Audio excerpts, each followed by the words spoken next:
Call আমারও আসে, প্রতিনিয়ত মেসেজ আসে, প্রতিনিয়ত হচ্ছে থ্রেড দেয়, এই আজকে মেরে ফেলবে, মুখ যায় মেরে ফেলবে, আরো অনেক সময় দেখি মবের মধ্যে ফালায় দেয়, পড়িও।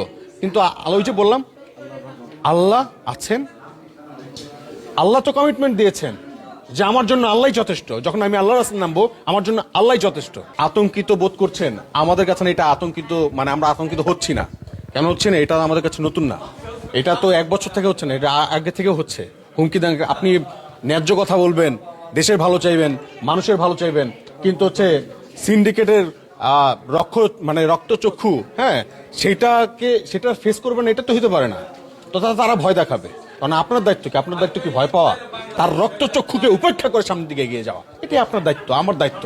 সো কল আমারও আসে, প্রতিনিয়ত মেসেজ আসে, প্রতিনিয়ত হচ্ছে থ্রেড দেয়, এই আজকে মেরে ফেলবে, মুখ যায় মেরে ফেলবে, আরো অনেক সময় দেখি মবের মধ্যে ফালায় দেয়, পড়িও।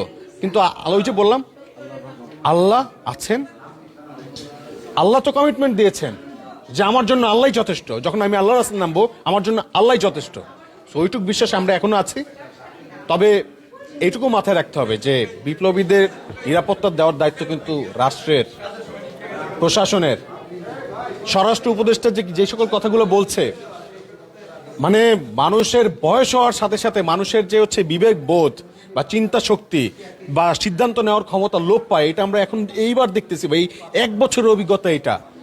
আমরা ভাবছি যে আওয়ামী লীগ গেলে মনে হয় হচ্ছে দেশে সব শান্তি হয়ে যাবে, সবকিছু ঠিক হয়ে যাবে। একসময় এটা মনে হয়েছে জুলাইয়ের একটা পর্যায়ে এসে, কিন্তু ওরা যাওয়ার পরে মনে হয়েছে যে না, এটা শুধুমাত্র আওয়ামী লীগের একার দোষ না, একটা জেনারেশনের দোষ। জেনারেশন বয়স হয়ে গেছে, আমাদের উচিত তাদেরকে তাদের বয়স হওয়ার সাথে সাথে তাদের রিটায়ারে পাঠানো। ভাই আপনি এখন রিটায়ার করে নেন, হ্যাঁ, এবং আপনি একটু রিল্যাক্স হন, আপনি এখন আরাম করেন।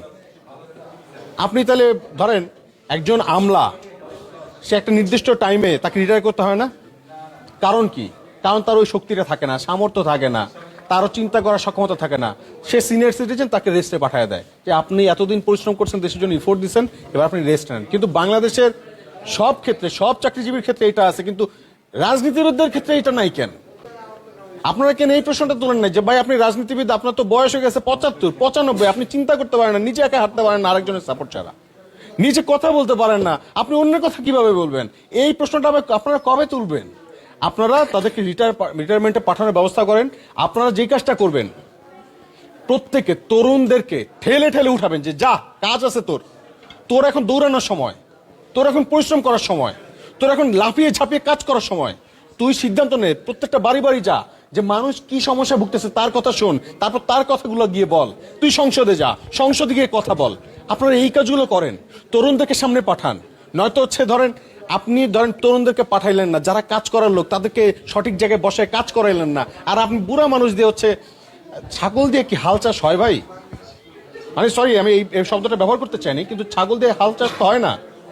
আপনি ছাগল দিয়ে হাল চাষ করবেন, আর আপনি চিন্তা করবেন যে আপনার সুজলা সুফলা শস্য শ্যামলা একটা দারুণ ফসল আপনার ঘরে আসবে, এটা মানে এক্সপেকটেশন রাখা বোকামি।